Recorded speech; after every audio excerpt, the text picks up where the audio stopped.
Salam, 9-cu sinif buraxılış imtahanlarına hazırlaşan şagirdlər. Bu video izahatı sizlərə 11 aprel 2025-ci tarixində buraxılış imtahanına hazırlıq məqsədi ilə sizlərə təqdim etdiyim onlayn sınaq 11-in test suallarının izahatlarını burada qeyd edəcəyim. İndi isə keçək sualların izahına. Bir də uşaqlar, əvvəlcədən deyim, gələcək hazırlıqlı dərslərinizdə əgər onlayn dərs istəsəniz 051 982 25 63 WhatsApp nömrəm ilə əlaqə saxlaya bilərsiniz. Onlayn hazırlıqlarımız həftədə 3 dəfə olur. Hər hazırlıq saat yarım və ya 2 saat keçirilir. Dərs zamanında video qeydləri aparılır. Yəni video qeydləri təzədən baxa bilirsiniz. Əyani hazırlıqlarımız mövcuddur. Ünvanımız da Yevlax şəhəridir. Yevlaxda hazırlığımız var, Yevlax şəhərində. Belə. Çox başınızı ağrıtmayayım, keçək sualların izahına. Birinci suala baxaq. Birinci sual deyir ki, oturacağının tərəfləri 13 və 4 cm, yan səthin sahəsi 804 cm kub olan düzbucaq paralelipedin həcmini tapın. Düzbucaq paralelipedi gəlin ilk öncə çəkək. Əslində şəkli o dərəcə ehtiyac yoxdur, amma çəkim yenə də. Bir dəqiqə.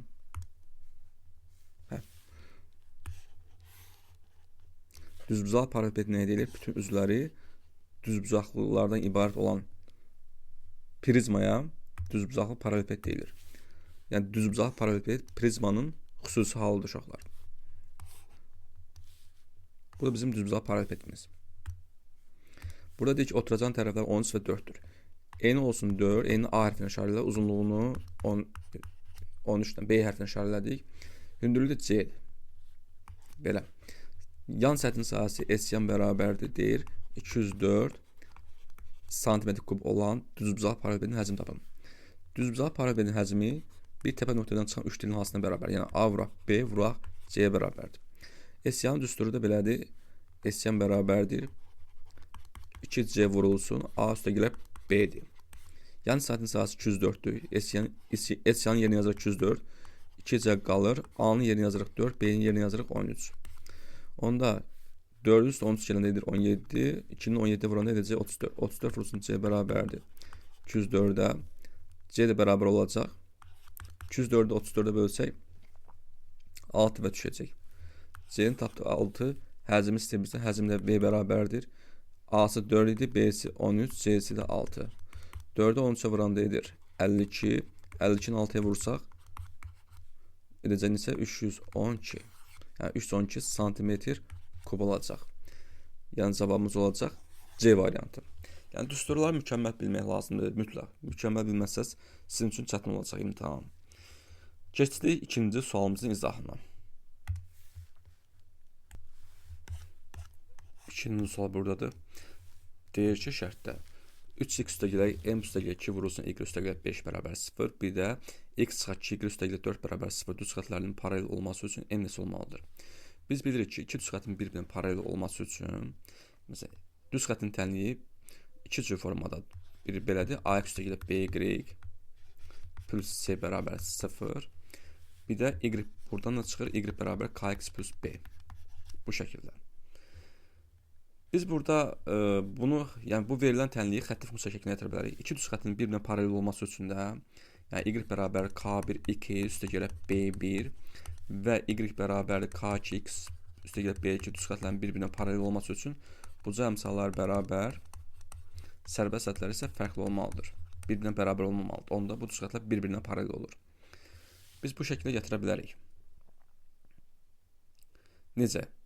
Gətirmədən yazma olar əslində. Bir dəqiqə.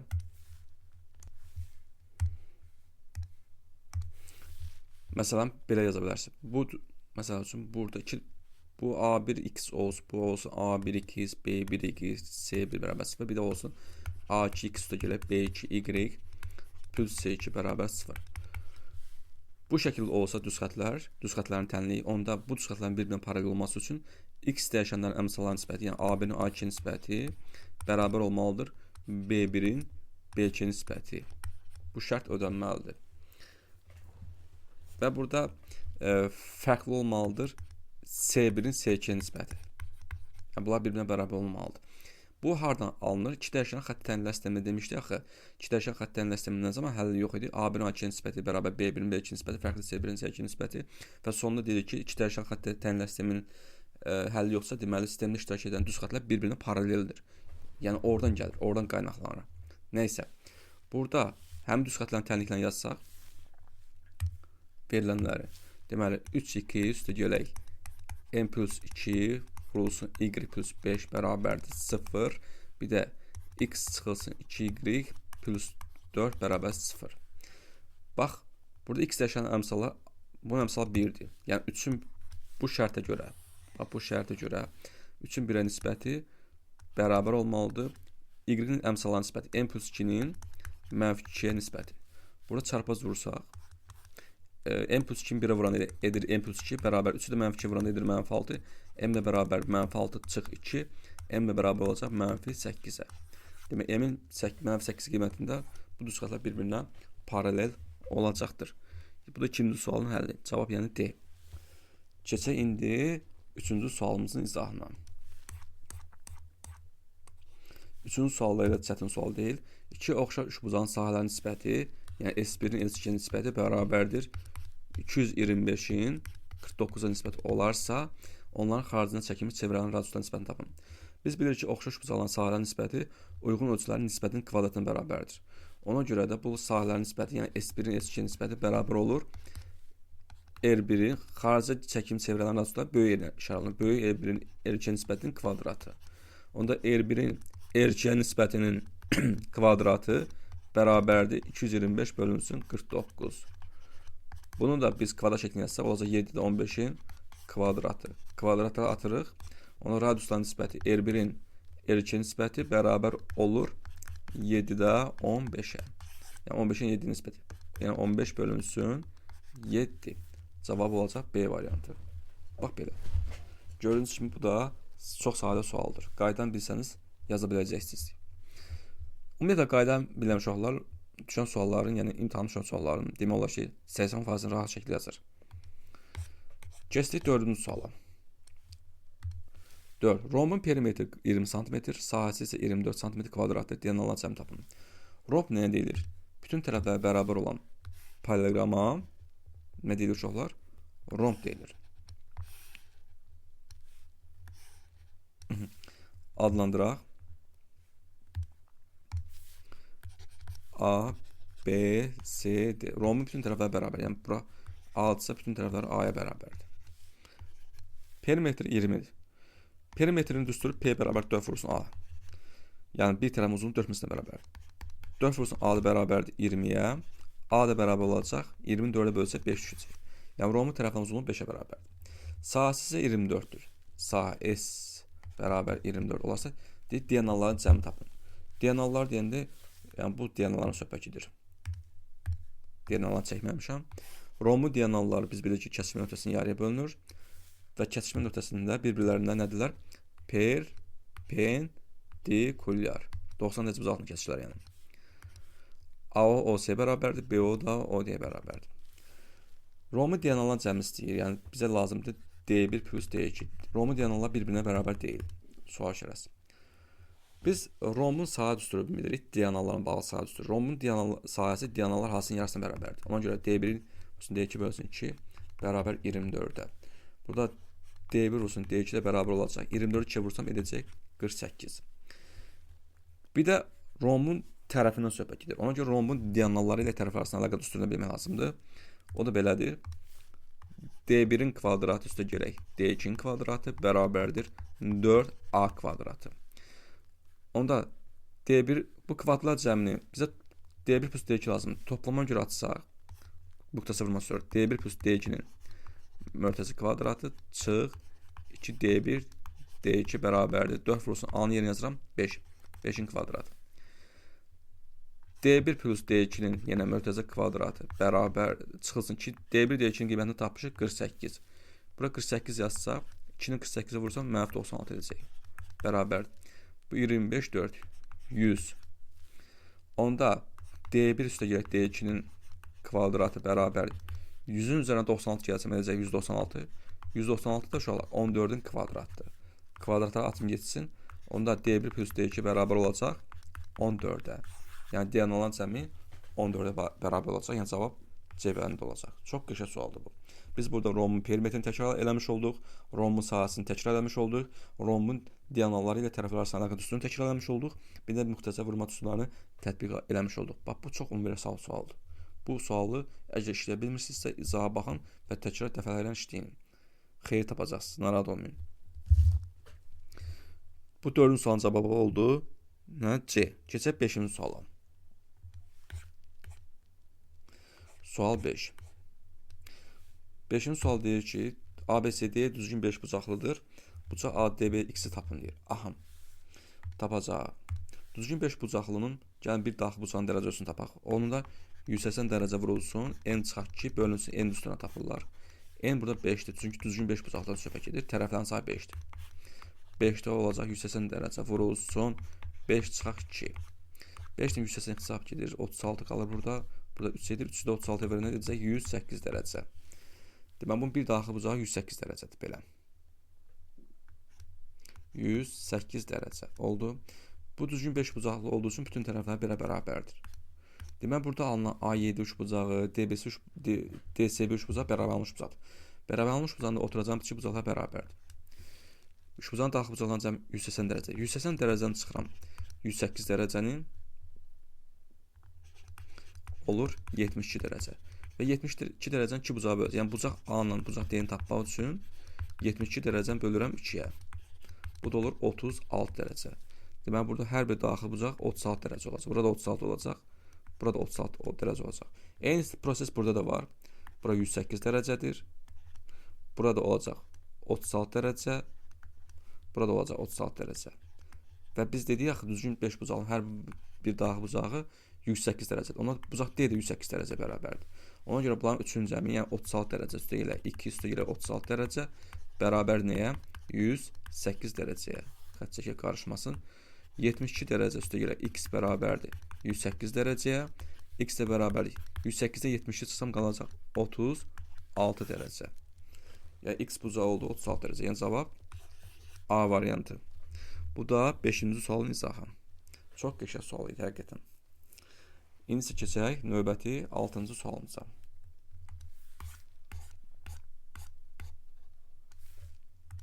Oturacaqlar 3 və 15 olan bərabər trapesiyanın yan tərəfi 10 cm-dir. Bu trapesiyanın hündürlüyünü tapın. Bərabər trapesiya nəyə deyilir? Bütün tərəfləri bərabər olan trapesiyaya, üzr istəyirəm, yan tərəfləri bərabər olan trapesiyaya deyirlər bərabər trapesiya. Bu bərabər trapesiyadır. Burada hündürlükdən söhbət gedir. Bərabər trapesiyanın 2 dənə hündürlüyünü çəkinilmişə. Belə. A, B, C, D. Bura olsun K, bu da olsun Y. BK ilə S'ye hündürlüklər. Hündürlüklər bir-birinə bərabər. Yəni, bura H-dırsa, bura H-dır. Bu bərabər trapesiya olduğu üçün AB CD-yə bərabərdir. Oturacağı 3 və 15-dir. Üst oturacağın uzunluğu olacaq 3. Alt oturacağın uzunluğu olacaq neçə? 15. Yan tərəfini verir 10. Bərabər trapesiyada buradakı yan tərəfin oturacağı ilə hündürlüyün oturacağı arasında məsafələr bunlar bir-birinə bərabərdir. Çünki buradakı üçbucaqlar konqret üçbucaqlar, düzbucaq üçbucaqlar yəni. Burada ortada düzbucaqlar alınıb. Yəni KBS-yə düzbucaqlar. Düzbucaqların qarşı-qarşıya duran tərəfə bərabər. Bura 3-dürsə, bu KY-nin uzunluğu 3-ə bərabərdir. Ona görə AK bərabərdir YD-yə, o da bərabərdir 15 çıx 3 bölünsün 2. Alt və üst oturacaqların fərqinin yarısına bərabərdir. 12 bölünsün 2, o da olacaq neçə? 6. Yəni burada olacaq 6, burada olacaq 6. Məsələn, bu düzbucaqlı üçbucaq Pifaqor teoremini tətbiq etsək, h kvadrat üstə gələk. 6-ın kvadrat bərabərdir 10-un kvadratı. H kvadrat bərabər 100 çıxılsın 36, h kvadrat bərabərdir 64, h də bərabərdir 8-ə. Yəni bizim bərabər trapesiyamızın hündürlüyü olduğu 8. Yəni cavab D variantı. Çox mükəmməl sualdır. Yəni deyərsiniz ki, buna sadə sualdır. Xeyr, bunu bilməyən kütlədə böyük, çox böyükdür. Elə də asan deyil yəni. Keçdik 7-ci sualın izahına. 7-ci sual çevirən bağlı sualdır. Deməli, o çevirən mərkəzi AT 12-dir. AB 8-ə bərabərdir. R tapıb çevirən radiusunu sorur. Gəlin bu çevirən ayrıca mən çəkim, daha qəşəng yazaq. Bu bizim çevirə. Deməli, bu çevirə bir dənə xarici nöqtədən kəsən çəkib, bu mərkəzdən birləşib, bir dənə toxunan. Bunu buradaca birləşdirək, bu da radius olacaq. Orada birləşməlidir. Bu T toxuma nöqtəsidir. T toxuma nöqtəsidir. Bura olsun A, bura B, O. Bu da radiusdur uşaqlar. Bu da radiusdur. Çevrən mərkəzə çevrən ixtiyar nöqtəsini birləşdirən parça radius deyilir. Bu radius, OT radiusu bu toxunana T toxuma nöqtəsində həmişə perpendikular olur. Bu xassədir. Yəni burada düz bucaq uzanır. AT uzunluğunu verib 12, AB uzunluğunu verib 8. Deyir ki, radius tap.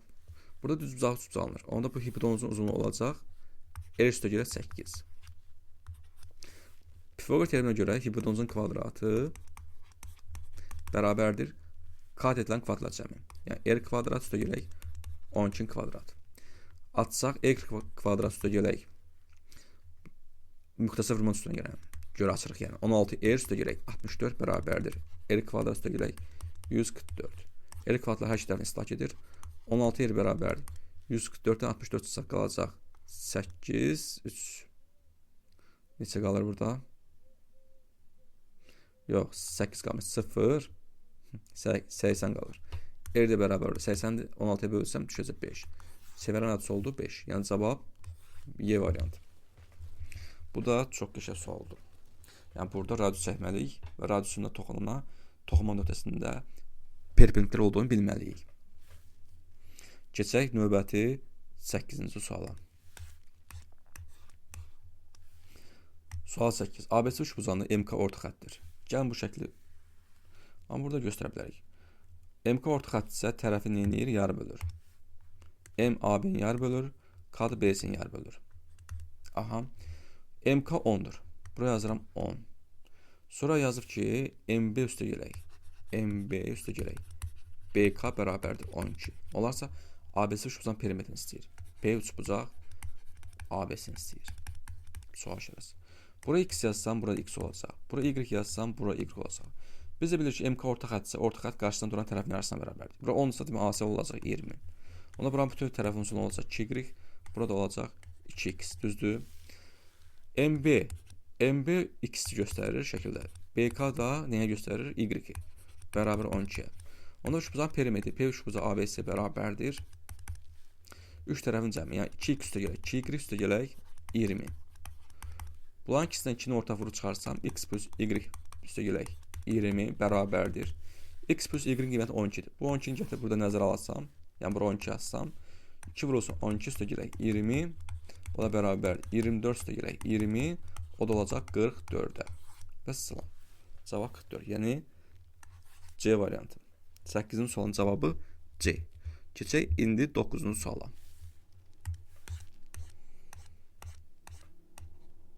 9-da deyir ki, BD şüası 70 dərəcə bərabər olan ABC bucağının tərəfləri arasında keçir. ABD bucağı DBC bucağından 30 dərəcə kiçik olarsa onların nisbətini tapın. Həmin bucağı çəkək biz. Deməli, burada kör bucağından söhbət gedir. Çünki 70 dərəcə bucaq kör bucaq ola bilər. Kör bucaq deyirəm, üzr istəyirəm, iti bucaq. Çox istəyirəm, iti bucaq. 70 dərəcə bucaq olsun. Burada bir dənə ixtiyari bir şüa keçiriblər buradan. BD şüası keçiriblər. BD şüasını yaşlı rəngdə çəkək. Fərqlənsin deyə. Amma ixtiyar keçiriblər. Bir dəqiqə. Deyir ki, ABD bucağı DBC bucağının 30 dərəcə kiçik olarsa. Belə çək. Tənbələn kimi keçməyib. Yəni ortadan keçməyib. Bu A, B, C bucağıdır. Burada da BD şüası keçiriblər. Bu bucaq B bucağı 70 dərəcədir. Sonra deyir ki, ABD bucağı, yəni bu künc DBC bucağından bu küncdən 30 dərəcə kiçikdir. Yəni bura x yazsam, demək bu da ona 30 dərəcə böyük olacaq. X plus 30 dərəcə olacaq. Sonra deyir ki, onların nisbətini tapın. Yəni ABD-nin bucaq ABD-nin bucaq DBC nisbətini tapacaq. Birinci hansına adı çəkilirsə onu sürətlə onu yazırıq. Burada təyin quracaq. Aydın məsələ ki, bunların cəmi 70 dərəcə bərabərdir. Yəni x üstə gələ x plus 30 dərəcə bərabər 70 dərəcəyə 2x bərabərdir 40 dərəcə x-ə bərabərdir 20 dərəcə. X 20 dərəcə tapandan sonra ABD bucağı bura demək oldu 20 dərəcə. Bura x-in yerine 30 qoysam, x-in yerine 20 qoysam 20-nin 30-un cəmi olacaq 50 dərəcə. Onda 20 dərəcənin 50 dərəcə nisbəti 0 x-a gedir, qalır 2 bölü 5, yəni 2-nin 5-ə nisbəti. Cavab D variantı. Keçdik indi 10-cu sualımıza. 10 sualda deyir ki, kəsir verir ki, kəsiri n-in neçə natural qiymətinə natural ədəd olar. Aha. Belə bir kəsir görəndə, yəni n kvadratı üstə gələk 2n üstə gələk 6 bölünsün. Belə kəsir də natural qiymət söhbət edəndə belə parçalayın. Yəni n bunların hər birinin məxrəci olub əvvəlcə. Bax belə ayırırsınız. 2n bölünsün n. Hər birini yəni n-ə bölürsünüz. Burada n x sayıdır, qala bir dənə n. Burada n x sayıdır, burada qalacaq 2. Yəni n plus 2 üstə gələk 6 bölünsün n. Burada n-in yerinə elə qiymətlər qoymalıyıq ki, 6-nı tam bölməlidir. O da 6-nın natural böləni olacaq. 1, 2, 3, 6. Neçədən oldu? 4 dənə. 4 dənə. Demək, n-in 4 qiymətində, n-in 4 natural qiymətində bu kəsin qiyməti natural olacaq. Cavab D variantı. Tutardı. Keçək 11-ci sualın izahına. 11-ci sual adi bir hesablamada kəsirlərinə bağlıdır, adi kəsirlərinə bağlı. Deməli, yazıb ki, belə 31 tam 35-də 12 çıx 33 tam 14-də 1 bölünsün 1 tam 7-də 4 bərabər. Birinci mötərizənin içi həll olunacaq. Birinci bu mötərizənin içi həll etsək, qarşı xətdən çıxılmaz. Qarşı xətdən qarşı xətə çıxanda tam hissədən tam hissə çıxılır. Üstə gələk, kəs hissədən kəs hissə çıxılır. 31-dən 33 çıxana qalacaq mənfi 2 plus. Burada orta məxrəcə getirsək, 35-dən 14-də orta məxrəc 70-dir. 70-ə gələcək. Yəni əkö 35-dən 14-ün orta məxrəci şu olar 70-dir. Əkö bu. 70-ə getmək üçün bunu 2-yə vurmalıyıq, bunu da 5-ə vurmalıyıq. 2-yə vuranda mötərizəyə artıq ehtiyac yoxdur. 70-də bu olacaq 24, çıx bu da olacaq 70-də 5. Mənfi 2 üstə gələk. 70-də olacaq. 24-dən 5 tane qalacaq 19. Belə. Bu məxrəci 1. Orta məxrəci gətirsə yenə olacaq 70-də. Bu tamamlayıcı vurğu 70 olacaq. Mənfi 140. Yəni 70-i 2-yə vurdu. Mənfi 140 elədi. Üstə gəlir 19. Bu da olacaq 70-də mənfi 140-dan 19 çıxırıq. Böyükdən çıxıb böyük. Modus böyükdə modus hissədə çıxıb modus böyükdən işarəsi yazırıq yəni. 1 2 1 121. Belə. Gətir buraya yerinə qoyaq. Mənfi 70-də 121 bölək. Bu qarşı xəttə çevrə düzgün olma kəsirə. Olacaq 7-də 11. Kəsə bölən birinci kəsir olduğu kimi qalır. İkinci tərsini çevrəyə vurulur. 11-də 7. İxtisar gedir. 7 ixtisar gedir. 1 burada qalır. 10 burada qalır. Bunlar da 11 ixtisar gedir. 1, 11. Mənfi olur 10-da 11. Yəni mənfi 1 tam 10-da 1.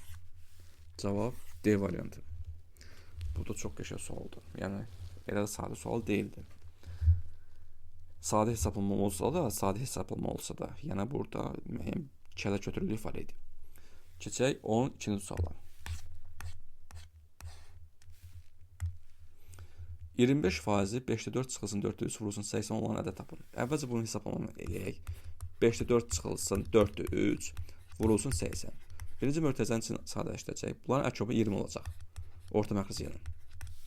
Demək bərabərdir. Bu olacaq 20-də 16 çıx. Bu olacaq 20-də 15 vurulsun 80. Bu olacaq 80 yox, üzr istəyirəm. 20-də 1 vurulsun 80. İxtisar gedəcək 4 1, yəni 4 olacaq. Elə bir belə deyil bax. 25% 4 olan ədədi tap. Burada tənasüb qrup yaza bilərik. Yəni faizin yürədən tapılmazdır. 25%-imiz 4-dürsə, yaxşı 100%-imiz neçədir? Bilmirəm, x. Çarpıcı vurun, həlləyin geçsin. X vurulsun 25 bərabərdir 100 vurulsun 4. Hər tərəfdən 25 x yaparsaq, burada 1 qalacaq, burada 4. Onda x-ə bərabər olacaq 16-ya. Yəni 4-4 vuran 16 edir. Cavab A bəndi.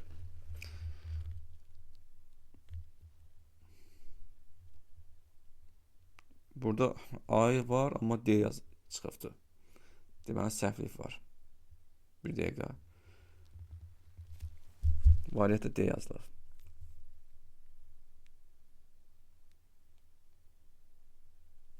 Baxmaq lazım. Bir dəqiqə. Görək səhv nədədir. Səhv variantı səhv veriblər uşaqlar. Kitabda variantı səhv veriblər. Kitabdan götürülmə sual. Hər şey qaydasındanmı? 4, 20, 16, 5. 20'də 15. Yox, nəsə hesablamanı səhvləmişəm bəlkə də. Baxaq. Demək 5'də 4 çıxılsın 4'də 3. Orta məxrəc 20 oldu. 20, 24, 20'də 16. 15 vuraq 80. 4. 25% 4 olan da soruşur.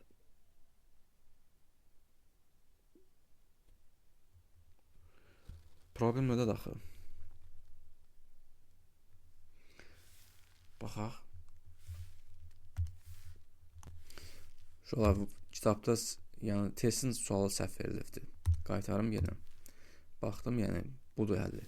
Cavab A bənd olmalı. Prosta et olanda D bənd göstərilir. Amma doğru cavab budur yəni. Bu yanlışdır. Keçək 13-cü suala. Sual 13. Diaqrama bağlı sualdır. Deyir ki, şəkildəki sütun diaqramında bir malın illər üzrə alış və satış qiymətləri uyğun olaraq göstərilmişdir. Alış və satış qiymətləri.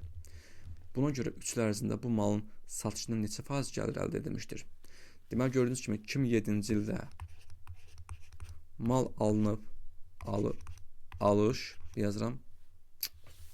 Bir dəqiqə. Malın alış qiyməti olub 2007-ci ildə 10 manat. Şaqili ox pul ifadə edir. 10 manat. Satış qiyməti olub nə qədər? 15 manat. Sonra 2008-ci ildə malın alış qiyməti olub 20 manat. Satış qiyməti olub 25 manat. Yəni burada özünüz təyin edirsiniz ki, alış qiyməti satış qiymətindən ucuz olmalı demişəm. Sonra 2000 burada yazaq. 9-cu ildə malın alış qiyməti olub yenə 20 manat. Satış qiyməti olub 30 manat. Bizdən soruşur, buna görə 3 il ərzində bu malın satışından neçə faiz gəlir əldə edilmişdir? Gəlir soruşur. 3 il ərzində. İndi biz nə edəcəyik? Alış qiymətləri bir toplasaq. Alış qiymətləri 10 plus 20 plus 20. Deməli 50 manat maya qoyub elə. Maya dəyəri bu malın deməli ümumi 3 il ərzində maya dəyəri alınan malların maya dəyəri. Yəni alış qiyməti 50 manatdır. Yaxşı görək neçəyə satılıb? Satış. 15'e 1 satılıb, 25'e 1 satılıb, 30'a 1 satılıb. 15 25 40, 40'ın 30 yerine 70 manat. İndi burada aradakı gəliri tapmalıyıq. Bu kəmiyyətlərin dəyişməsinin faiz ifadəsini istifadə edə bilərsiniz. Yəni və ya da ki eləməyə bilərsiniz. Məsəl üçün belə yazaraq alış gəlir, buraya yazaram satış, belə yaza bilərsiniz. Malın alış qiyməti 50 manatdır. Cəmi. Neçə manat üstündən pul qoyulubdur? Deməli, 20, satış qiyməti 70 manatsa, deməli 20 manat buradan gəlir qalıb. Yəni bir dənə maldan da yəni. İndi bu gəliri faizlə istəyir bizdə. Alış qiyməti həmişə 100% götürürük. Gəliri bilmirəm neçədir? X çarpaz vurub həll etsək. X vurulsun 50 bərabərdir. 20 vurulsun 100. Hər tərəfdən 50'yə x çarparsaq 1, 2, x-ə bərabər olacaq 40%. Deməli, ümumi gəlir oldu neçə faiz? 40%. 13'də cavab Y bəndi. Vəssalam. Bu da 13-cü sualımızda. Keçək 14'ə.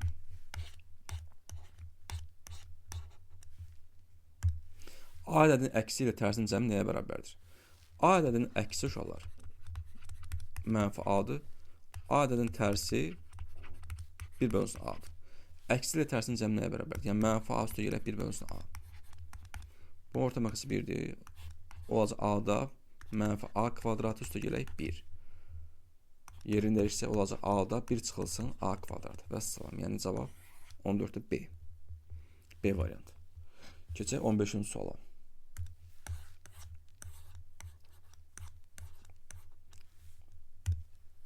Belə bir ifadə verilib. İfadəsinin vuruqlarının biri aşağıdakılar hansıdır?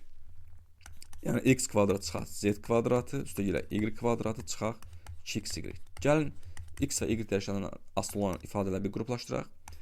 X kvadrat çıxılsın 2xy üstə gələk y kvadratı çıxaq z kvadratı. Burada nə əsələdir uşaqlar? Müxtəsər monstru 2 ifadə fərqinin kvadratına açılışı. X çıxılsın y-in kvadratı çıxaq z kvadratı. Bu da olur kvadrat fərq. Buna A kimi baxsaq, buna B kimi baxsaq, yəni kvadrat fərqinin açılışı nətərdir? A kvadrat çıxılsın B kvadratının açılışı A çıxaq B vurulsun A plus B-dir. Kvadratsız açısız. Bir dəfə çıxmaya görə, bir dəfə toplamaya görə. X çıxaq y çıxaq z vurulsun x çıxaq y plus z. D vuruqların biri aşağıdakı hansıdır? Bu da olacaq D variantı. Bax bu. 15-ci cavab D. Keçək 16-cı suala. 16-da kvadrat köklə bağlıdır. Deyir ki, hesablayın. Heç nə. Bərabərdir. Kvadrat kök altında birinci kökünün alt ifadəni orta məqsəd etsəm olacaq 9-da 16.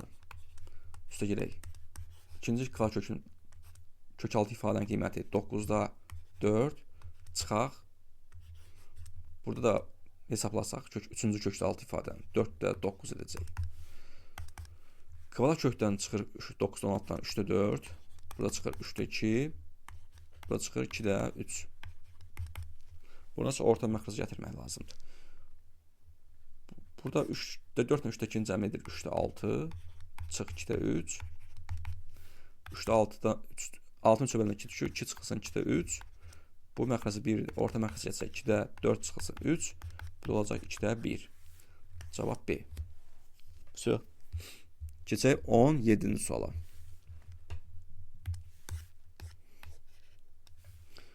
17-ci sualda deyir ki, hesablayın işlə. Bu bölmə məngəlin kəç xətini əvəz eləyək. Birinci yerdə gələn surət yazaq. 2 üst 6 vurulsun. 8-i də burada kim kubu yazaq. Əsasları eyniləşdirək ki, hesablaya bilək. Üstü 3 vurulsun. 16-nın yerinə yazaq. 2 üstü. Hamısının əsasını 2-yə gətirirəm. 2 üstü 4. 16 2 üstü 4 demək. Üstü 2. Bölməni kəç xətini əvəz eləyik. Bu da 32 üstü 4-dən 2 dənədir. Fikir verirsiniz. Bunlar toplayanda olacaq 2 vurulsun. 32 üstü 4. Oxşar hədd kimi baxırıq da. Bərabər. Bu olacaq 2 üstü 6. Bu olacaq 2 üstü 9. Vurulsun 2 üstü 8. Bu olacaq 2 vurulsun 32-nin yerinə yazıraq 2 üstü 5 üstü 4. Bu olur 2 üstü 15 23. Bu olacaq 2 üstü 1 vurulsun 2 üstü 20.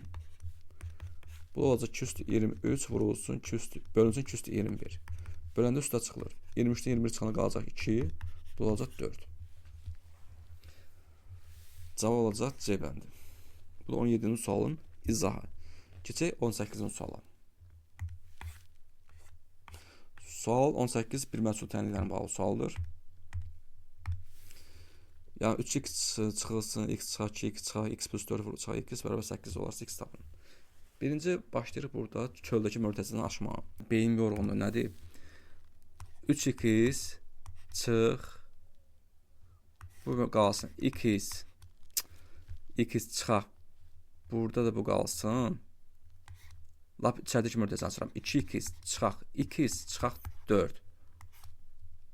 Belə. Çıxaq. x. Aha.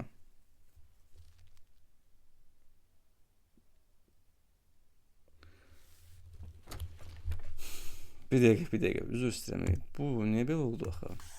Yanlış harda edirəm? Bir də başlayaq. 3x çıxaq x plus 2x çıxaq x plus 4 çıxaq x bərabər 8. 3x-dən x çıxana qalır 2x plus Deməli,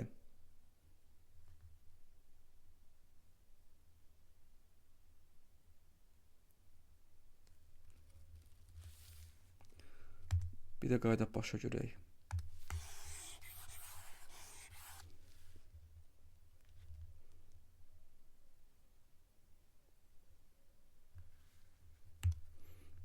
Allah, çox vaxtımız getdi burada.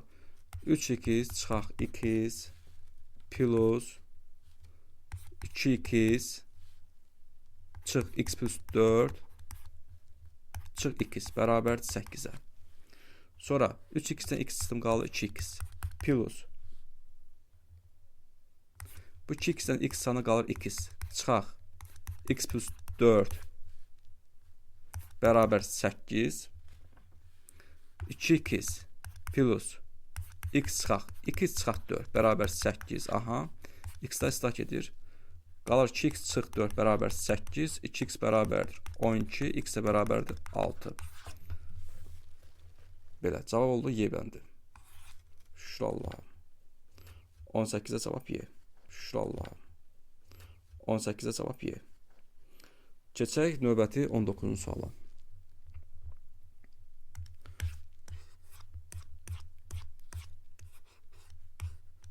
19'u nə deyir? Deyir ki, sistem tənlikdir. 1 bölünsün A bərabərdir. B bölək 2.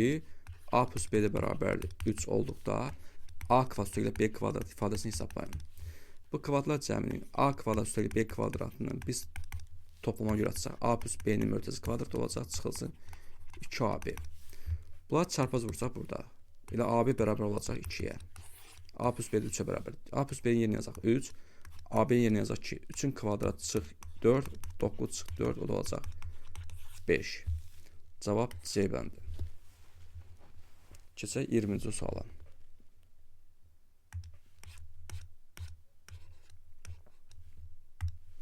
Sual 20-də görək nə deyir? 2 kiçikdir. X çıxaq 1 bölünsün 3 kiçik 5. Bir də 2x çıxsın 5 kiçik 11 böyükdür -1. Bu sistem bərabərsizlik həll edir. Bərabərsizlik sistemi həll edəndə sistemdəki bərabərsizlikləri ayrı-ayrı həll edib bir ədəd oxunda kəsişdirmək lazımdır. Onda birincini həll etsək, hamısı 3-ə vursaq, bu olacaq 6 kiçik x çıxaq 1 kiçik 3-ə vuranda 15 edir. Sonra -1-i hər birinin üzərinə -1 əlavə etsək, yəni müsbət 1 əlavə etsək, 6 plus 1 kiçik x minus 1 plus 1 kiçik 15 plus 1. Bunlar gedəcək islah. 7 kiçik x kiçik 16. Bərabərsinin biri bu. Keçdi ikinciyə. Burada da hər birinin üzərinə müsbət 5 əlavə etsək, həm sağ tərəf, həm sol tərəf, həm də ortaya.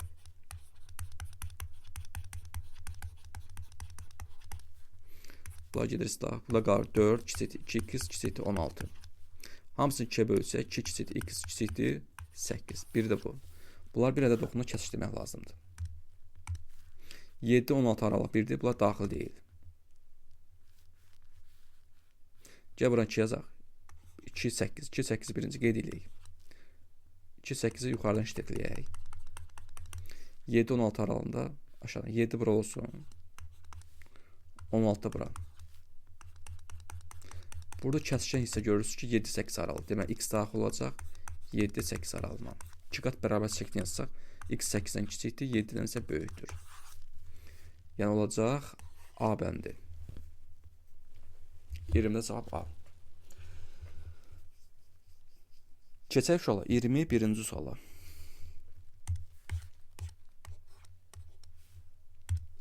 Qrafik əsasən xətti asılılıq aşağıdakılardan hansı olar?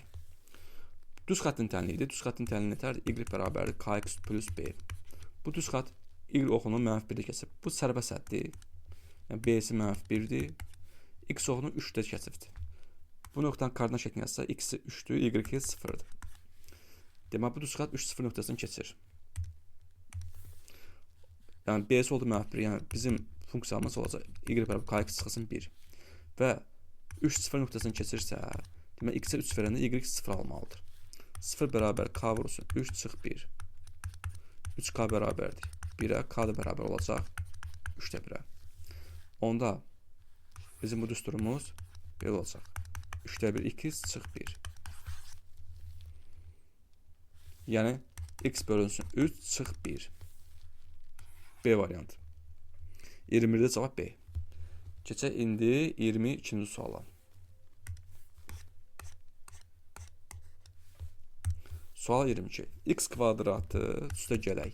Y kvadratı çıxılsın 7x üstə gələk 3y üstə gələk 6 bərabər 0.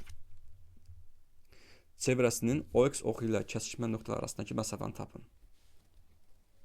OX oxu ilə kəsişmə nöqtələri arasında məsafəni tapın deyir.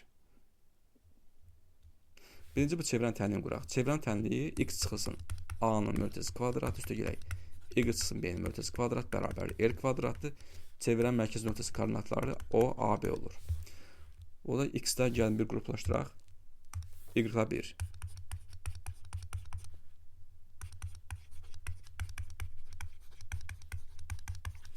Burada mörtəzi kvadratlarını gətirmək lazımdır. X kvadrat çıxılsın 7x. 7-nin yarı bölürəm, nə qalır?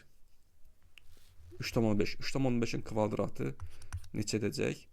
Deməli, 25, 4, 12,125. Onu əlavə edib çıxırıq. Həm əlavə edirəm, həm çıxıram. Plus, buradan bura kimi oldu, müxtəsərləmə tuturam. Y kvadratı üstə gəlir 3y. 3-ün yarısı idi 1,5. 1,5-in kvadratı 2,125-dir. 2,125 əlavə edib çıxıram. Plus 6 bərabər 0. Bu olacaq. X çıxılsın 3,5-in kvadratı, mörtəzi kvadratı. Plus, bu da olacaq y üstə gəlir 1,5-in kvadratı. Burada mənfi 12,125-dən mənfi 2,125 toplasaq, 12,125, 2,125, 0, 5, 4, 24,5, amma mənfi. Mənfi 24,5, üstə gəlir 6, bərabər 0. Yerimiz çatmır, buradan yazsaq, lap yuxarıdan yazaq. X çıxılsın 3,5-in mörtəzi kvadratı üstə gələk. Y plus 1,5-in kvadratı. Mənfi 24,5-in üstə 6 gəlir, 6-dan çıxırıq onu. 24,5-i. Yox, üzr istəyirəm, 24,5-dən 6-dan çıxırıq. Mən səhv dedim. Böyükdən kiçik çıxırıq. Böyüyün şəsi burada mənfi olacaq. Yəni burada alınacaq 24,5-dən 6 çıxanı mənfi 18,5 alınacaq. O da sağa keçəcək, olacaq müsbət 18,5. Belə.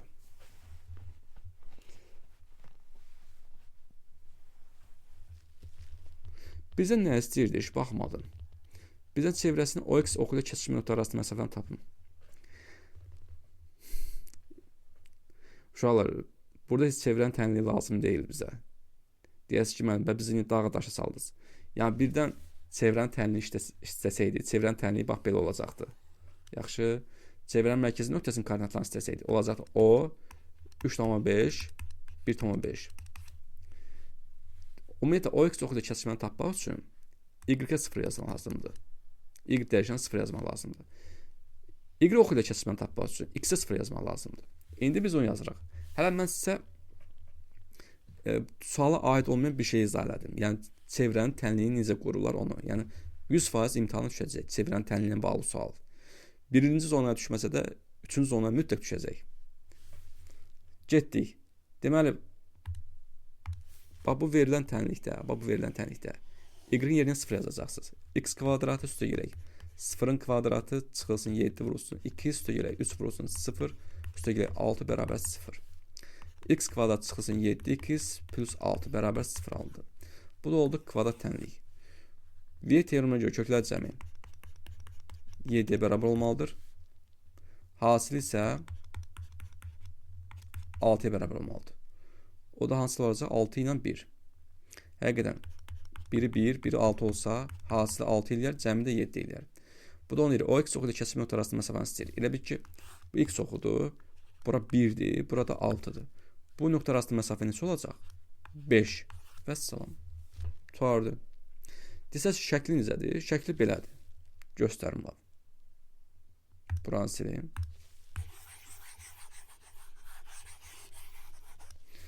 Elə bir ki, bu koordinat sistemidir, uşaqlar. Birinci çevrəni çəkək, gəlin. Bu belə çevrədir. Bizə x oxu lazımdır. Bu da x oxudur. Bu da y oxudur. Gördüyünüz kimi çevrə x oxun 2-də kəsilir. Biri 1-də kəsir, biri 5-də. Bu nöqtə arasında məsafəni istəyirdi. 5-də yox, 6-da. Bu olacaq 5. Budur şəkil. Cavab D bəndi yəni. Çox uzatmanın yeri yoxdur. Keçək 23-cü suala.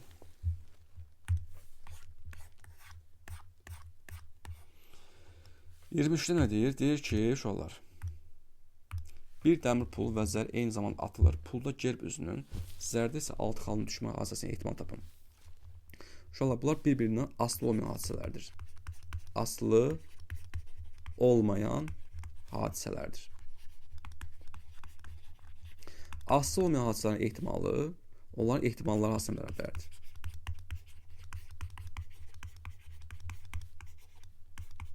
Yaxşı, belə. Birinci, dəmir pulda gerb üzünün düşmə ehtimalı tapacaq. Dəmir pulun 2 üzü var. P, D yazarım. Yəni, dəmir pula uyğun. Dəmir pulda gerb üzünün düşmə ehtimalı 2-də 1-dir. Yəni, 2 haldan birinə baş verə bilər. Zərə uyğun da hadisənin ehtimalı tapacaq. Zərdə isə pulda gerb, üzün zərdə isə 6 xalın düşmə hadisəsi ehtimalı. Bir zər atılanda şu olabilir. 6 mümkün halı var. 6 mümkün halından bir dənə 6 xal ola bilər. Çünki hər bir üzdə müxtəlif xallar var axı. 6-1. Görüşdən. Bu düstur əsasını götürüb vuracaqsınız. Bu da olacaq 12-də 1. Cavab C bəndi. Yenə deyirəm, bir-birindən asılı olmayan hadisələrin ehtimalları, hadisənin ehtimalı onların ehtimalları arasında bərabərdir. 23-də cavab C. Keçək 24-cü suala.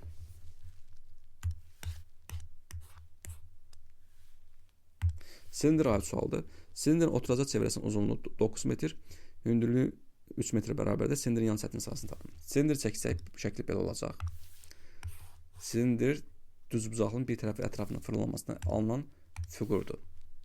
Silindrin alt və üst oturacaqları dairələrdən ibarətdir. Belə.